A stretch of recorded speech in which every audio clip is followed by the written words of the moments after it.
Well, I want to thank Your Eminence. This is really great to be with you again. We love it, Governor. We can also agree on the need to stand up to anti-Catholic bias. And the great religious leaders here tonight give us all an example that we can follow.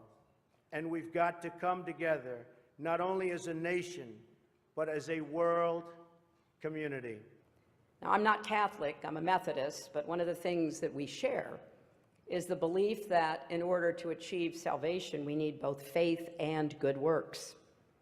And you certainly don't need to be Catholic to be inspired by the humility and heart of the Holy Father, Pope Francis, or to embrace his message.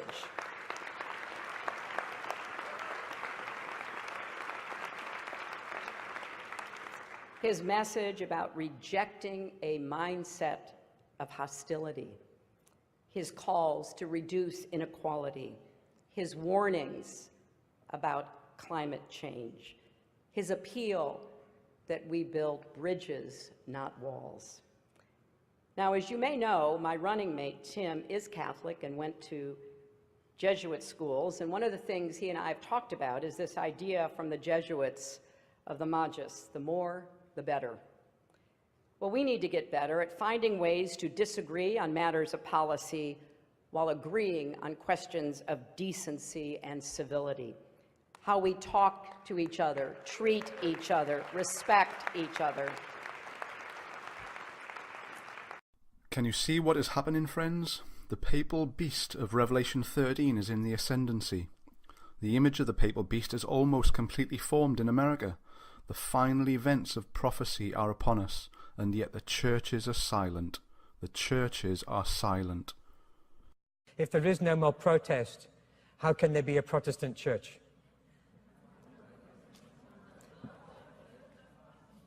Maybe we're all Catholics again. The protest is over.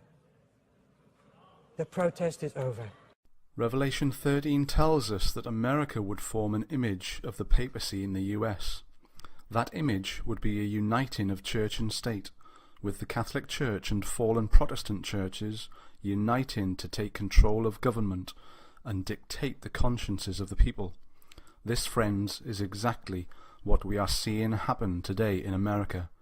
And what did Donald Trump promise the church if he was elected president? Power. And I understand why, because the country is in a state, our country is not great either. The world is changing very fast, and so along comes someone and says, let's make our country great again.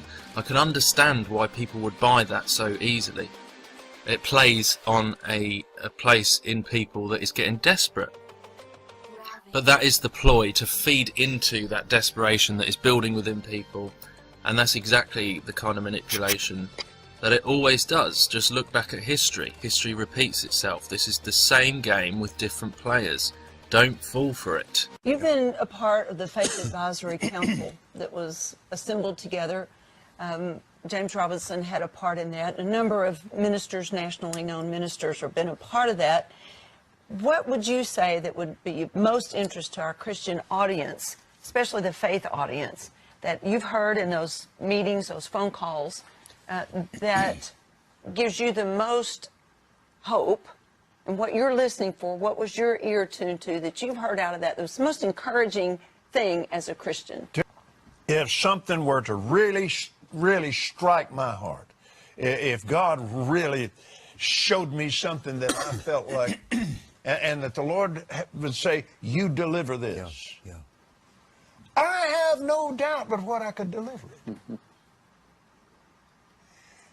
And that was not true in presidents past. I am totally convinced that if the Lord were to say something to me, if the Lord were to say something to David, or if the Lord were to say something to Bishop that the president needs to hear, I have no doubt that we could do it and do it quickly. Yes, sir. And have audience to say, thus saith the Lord, and he wouldn't just turn it over to an aide or something and just write it off. He would listen, and it would mean something to him. So now we have the likes of Kenneth Copeland, who is on Donald Trump's Faith Advisory Council. Can you believe it? The likes of Kenneth Copeland on the President's Faith Advisory Council. Seriously, you cannot make this stuff up. and Kenneth Copeland and co. know that they now have direct access to the President to deliver so-called messages from God. And what kind of messages are these going to be? Who is Kenneth Copeland and the rest of them in bed with now? Yes, the Pope. You cannot make this stuff up, seriously. This is prophecy fulfilling. The image of the beast is coming together in America. We can also agree on the need to stand up to anti-Catholic bias. And the great religious leaders here tonight give us all an example that we can follow. And we've got to come together, not only as a nation, but as a world community. Now, I'm not Catholic, I'm a Methodist, but one of the things that we share is the belief that in order to achieve salvation, we need both faith and good works. And you certainly don't need to be Catholic to be inspired by the humility and heart of the Holy Father, Pope Francis, or to embrace his message.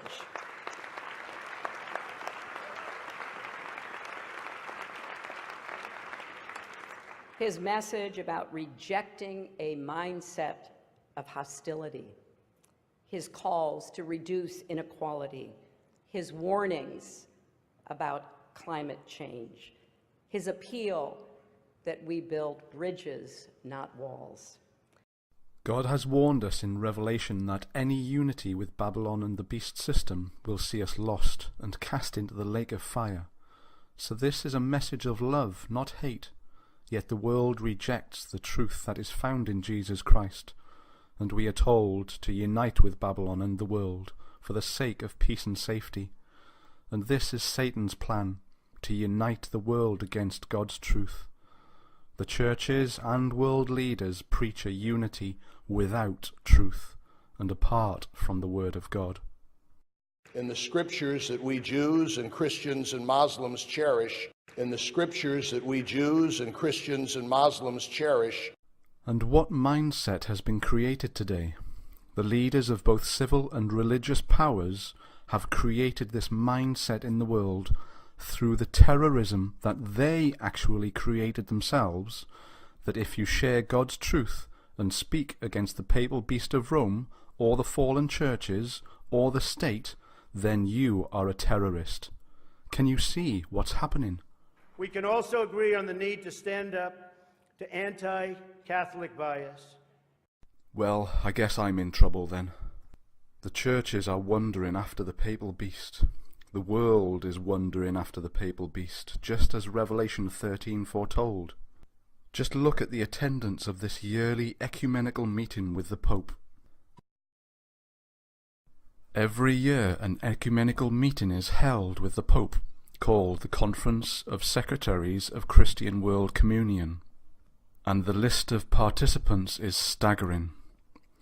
The Anglican Church, World Baptist Alliance, the Orthodox Church, Seventh-day Adventist Church, yes, the Seventh-day Adventist Church, the World Lutheran Church, the Mennonite World Conference, the Moravian Church Worldwide, Pentecostals, the Salvation Army, the Quakers, the World Churches of Christ, the World Evangelical Alliance, the World Methodist Church, and the World Council of Churches. These are all coming together to promote unity with Babylon and returning back to their mother Babylon. And anyone who rises up against this unholy union, declaring the truth of God, will be persecuted. Persecution is coming. Persecution is coming, and yet the majority of God's professed remnant sleep and have not the Spirit of Christ to be able to stand in the time of trouble that is soon to break upon this world.